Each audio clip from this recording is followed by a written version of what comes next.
Mic check 1, 2, 3, 4. Just making sure everybody's getting audio. We may have to.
It's all ready.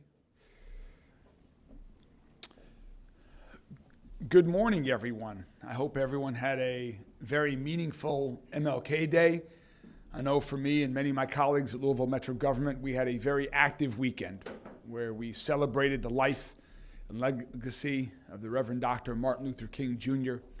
Had a good opportunity to connect with people throughout the community to talk about where we go from here in these challenging times. And it is no better day than the day after MLK Day than to have this announcement that we're having here today at the Americana Community Center. The Americana Community Center is a wonderful resource here in the Beachmont neighborhood. Ricky, to you and your colleagues, thank you so much for hosting us here today. I have some long-standing memories of Americana. About 25 years ago, my wife started her career in Louisville as an English as a second language teacher at Wheatley Elementary School. And many families, many of her students and their families, used the resources here at Americana. And I remember often on weekends, we would come to be with some of her students here. And the services that Americana was providing back then to her students, that it's providing now to families around the surrounding neighborhoods and across the city, and from people that have calling Louisville home from all over the world, are amazing. Wonderful, important, impactful services. And so it's great to be here. In fact, I gave my very first State of the City address right here in the gym next door to us here, given our connection to Americana. This is where local community members show up for one another, no matter what's going on anywhere else in Louisville or anywhere else in the country. You know, we see the dysfunction that's going on in Washington. Just like last week, when $2 billion in substance abuse and mental health funding was ripped away from local communities, only for it to be given back 24 hours later. Funding like that is funding that we use right here in our city to provide trauma care to victims of violence and support those that have lost loved ones. We use that SAMHSA funding for those that are going through addiction, that are struggling with homelessness, so people have an opportunity to build a new life. We use funds like that for emergency Narcan, for mentoring more at-risk youth, for local community centers, and so much more. So at best, the actions of the federal government were really dysfunctional and unserious way to treat funding like that gives funding to support so many through our community. Support that people need, support that we've relied on for years from the federal government. So we're here today to make it clear to the entire city that regardless of what might be going on in Washington or elsewhere around the country, here in Louisville, your city is committed to community health. Your city is committed to helping get people the health care and the services that they need, to mental health, to behavioral health, to physical health. Everyone's well-being is so important to me and our entire city government. That's why I created the Office of Behavioral Health and hired the city's first ever Executive Director of Behavioral Health. And that's why we've made so many investments all across our city to invest in the health of our community. I'm so thankful to the work of Dr. Singal and Connie Mendel and the entire team at the Department of Public Health and Wellness for what they do. Thank you for being with us here today. And we are going to support other new healthcare facilities that we'll talk about in a second. And we're also going to work to continue to invest in parks and libraries and so much more that also contribute to the positive health of our city. So this year, as we approach the mid-year of our budget cycle, thanks to the positive fiscal management and responsible management of ours throughout the city government, we had some surplus funds, and we wanted to put them to good use. And one of the places where we put them to good use is right here at Americana, to support the health of residents in the surrounding neighborhoods around the Americana Community Center. We committed $800,000 to complete the Family Health Center right here at the Americana Community Center. This is a healthcare clinic that has been out back in a trailer for 17 years providing important health care to this community. It was a trailer that they thought had a 2-year life to provide some temporary services that kept going and going and going, and has needed support and funding to grow to support the growing healthcare needs of the surrounding residents and communities. Thanks to the great work of Christy Elliott Gonzalez and many others, that healthcare clinic was kept alive. Bart, thanks to you and your team at Family Health Centers for what you have done. And I'm thrilled that we are helping give it a new home right here at Americana, a bigger, new, and brighter and better home to treat and to provide healthcare services to this community. It's going to more than double the size of the current clinic and to give them access to more care, including a much-needed pharmacy. That is really in demand in this community here in South Louisville, and so I'm thrilled that that's happening. In fact, it's my understanding that this is one of Family Health Center's most in-demand zip codes for healthcare services, and Louisville Metro government is delivering.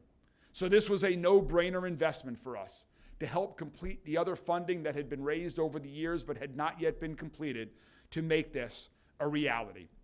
So I'm thrilled that the healthcare clinic construction is soon going to get underway. Bids have just gone out to get bids in for the project to start the construction soon. So to talk more about this project and to hear what it means to Americana and the folks that get services from Americana, I'd like to invite our host today, Ricky Santiago, who's the Executive Director of the Americana Community Center, to come on up and say a few words about the great work that Americana is doing and how important this new healthcare expanded clinic will be. Ricky, thanks for joining us. Thank you, Mayor Greenberg. Welcome to Americana Community Center. My name is Ricky Santiago. I'm the Executive Director for our community center here. One of the visions that I wanted to impart when taking this job was Americana for all. Americana, not just for immigrants, but for all the community here in Beachmont. And this is an incredible display of partisanship to make sure that we continue to do that work alongside with our partners at Family Health Centers. We will continue to take care of the community here in the heart of Beachmont. A quick note about what Americana is and sort of a kind of a full circle moment. The mayor mentioned his wife and how she was an ESL teacher. My sister was actually one of her students back at Wheatley Elementary. So this is an exciting moment for us, and we look forward to breaking ground alongside with our partners at Family Health Centers, and thank you all for being here. Thank you, Mayor, for your advocacy to Americana. Thanks, Ricky. Thank you so much, Ricky. And also, I'd next like to introduce Bart Irwin. Bart has been the leader of Family Health Centers for many years.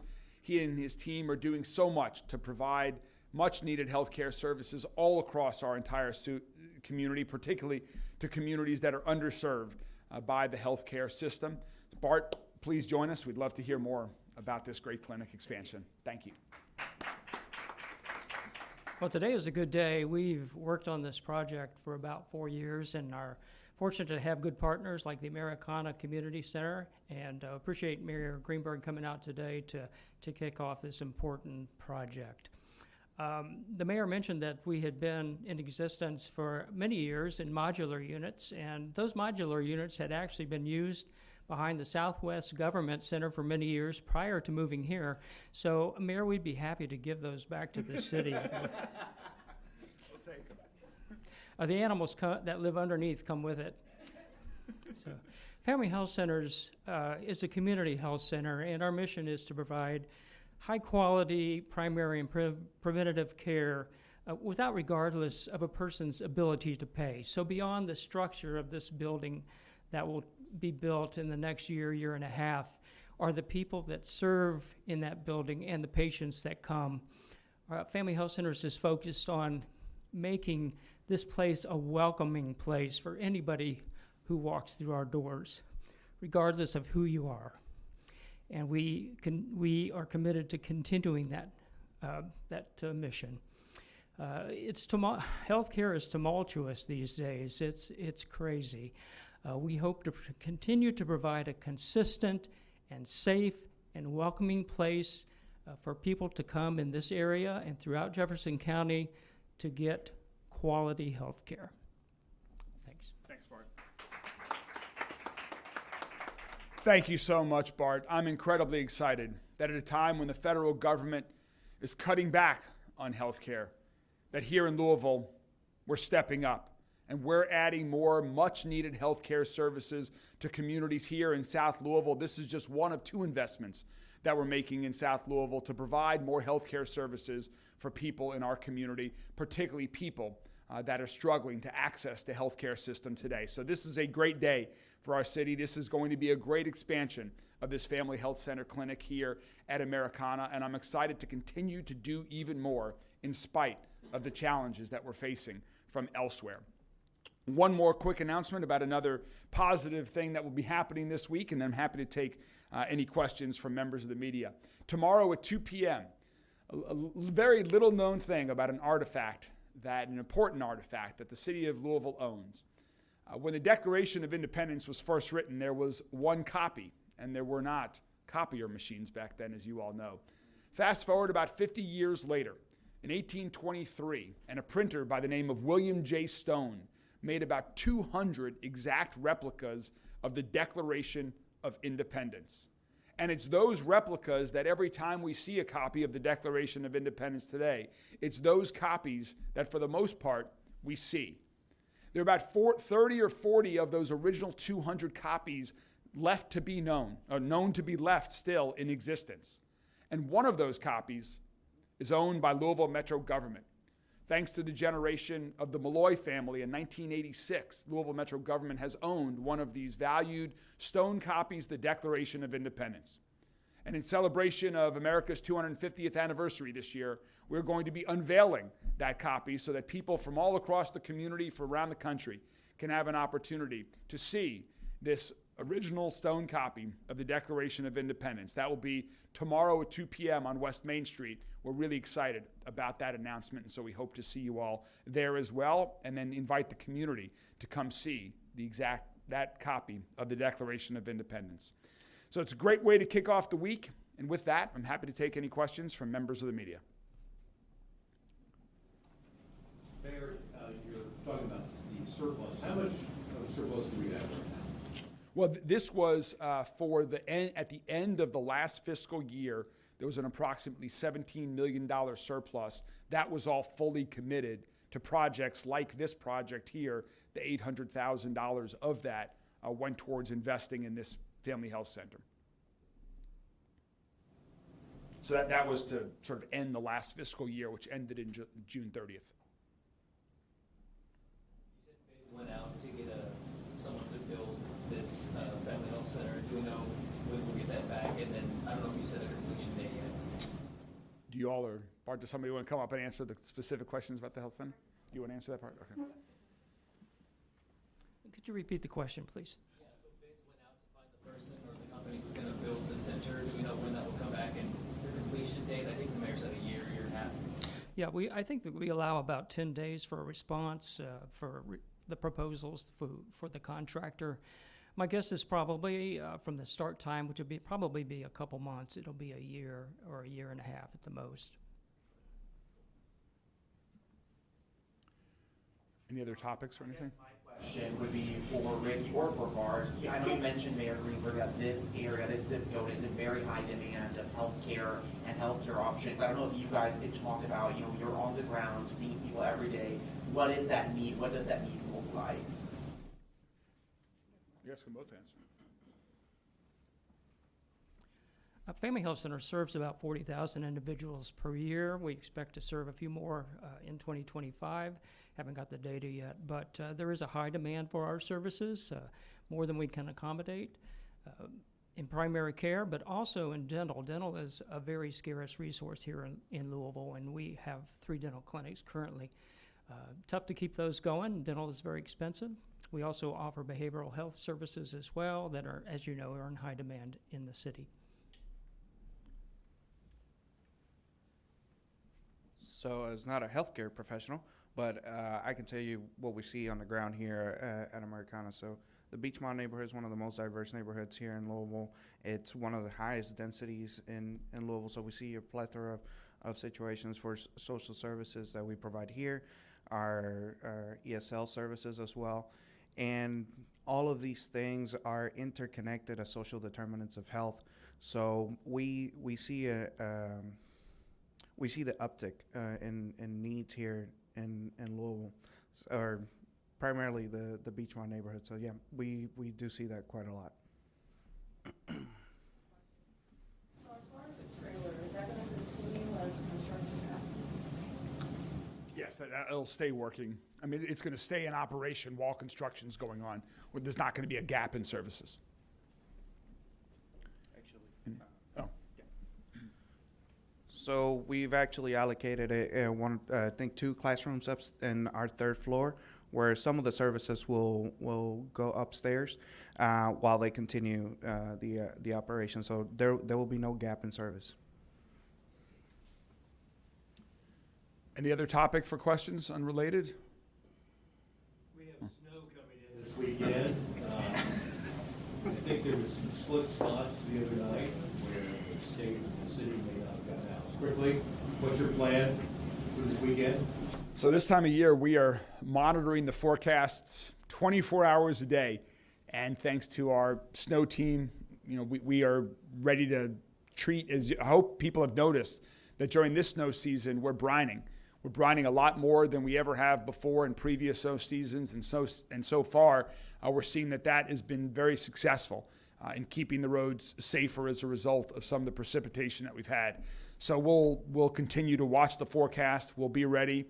We will err on the side of precaution, err on the side of brining early on the streets to keep the roads safe and moving ahead, and we'll continue to keep everybody up to date. So right now it's just being prepared. We have plenty of salt. We have plenty of trucks. The teams are ready. We have fortunate to have great colleagues that are willing to work long shifts repetitively to keep people moving when we do get inclement weather. So right now it's in the preparation stages. With immigration being a big national topic, I know in the past you have talked about Louisville being a sanctuary city. What have you done with that designation? Well, so the question was about Louisville's status as immigration. I'm very proud to be mayor of a city that has such great diversity. You see it here at Americana every day. You see it in the Beachmont neighborhood and neighborhoods surrounding here and all across our community. The value and vibrancies that immigrants from around the world have added to our community.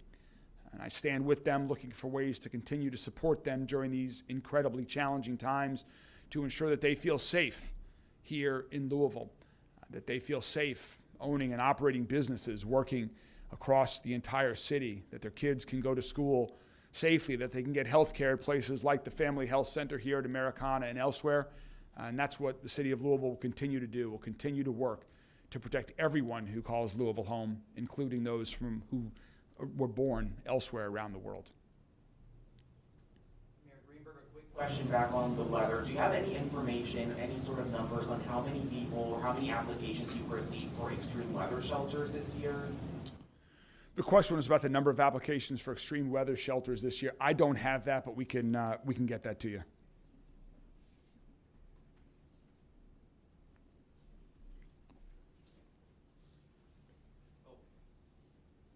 One more.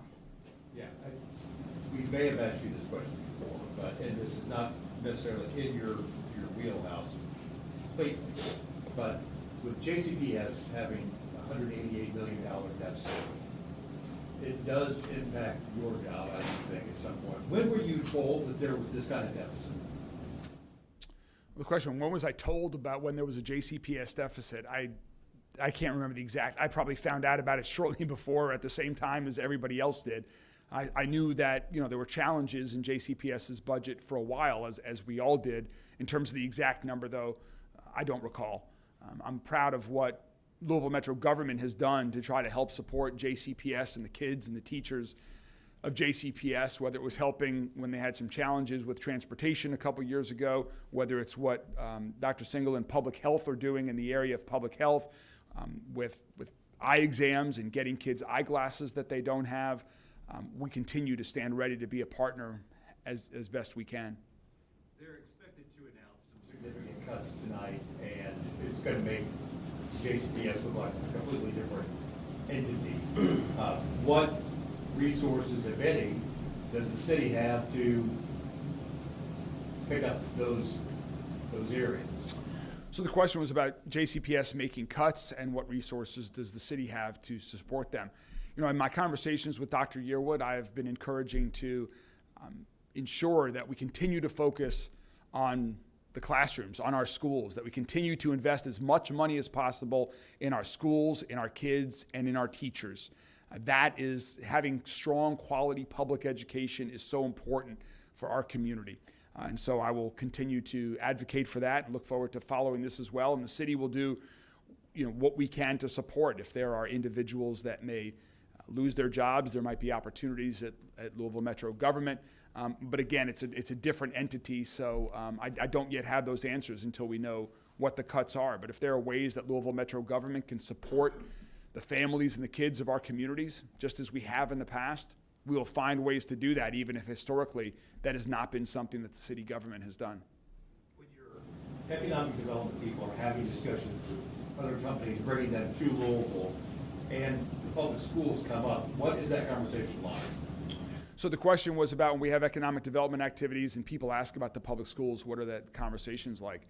I'm proud of the progress the JCPS has made. Of course, we all want our public schools to get even better, and that's why we need to continue to invest in the schools and the teachers and the kids, and that's why I continue to advocate for that. I'm a proud product of JCPS, and I know that many others around the community are as well. And I think it's important to continue to invest in education, and folks that are looking to build businesses here, that are looking to move here, they should know that there's a mayor that supports a strong educational system. And there are a lot of people in this community that feel the exact same way. And so I'm confident that while there have been challenges for JCPS right now with the budget, that this community is going to continue to support a strong public education system. We all want the best for our kids at Louisville. For the IU fans that are celebrating, I should have started with that. I should have started with great day for the Hoosiers. Congratulations to all the Hoosiers fans. Last night was a wonderful national championship to win, and so congratulations. And I'm excited about the next college football season already. All right, guys, thank you all very much. Have a good day.